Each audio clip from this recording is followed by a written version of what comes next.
বাংলাদেশের সাথে দ্বিপাক্ষিক সম্পর্কে টানাপোড়েনের মধ্যেই আজ বসছে ঢাকা ইস্যুতে দিল্লির অবস্থান বিষয়ক আলোচনা সভা।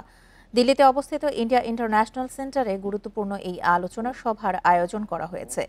সেখানে আলোচক হিসেবে উপস্থিত থাকবেন ভারতের সাবেক পররাষ্ট্র সচিব হর্ষবর্ধন শ্রীংলা, ডক্টর শ্রীরাধা দত্ত ও ঋষি গুপ্ত।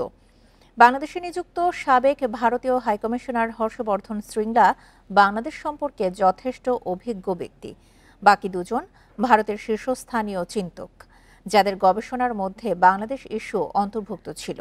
আলোচনাটি সঞ্চালনা করবেন ভারতের সাবেক শীর্ষ আমলা, প্রসার ভারতীর সাবেক প্রধান নির্বাহী কর্মকর্তা এবং তৃণমূলের সাবেক রাজ্যসভা সদস্য জহর সরকার।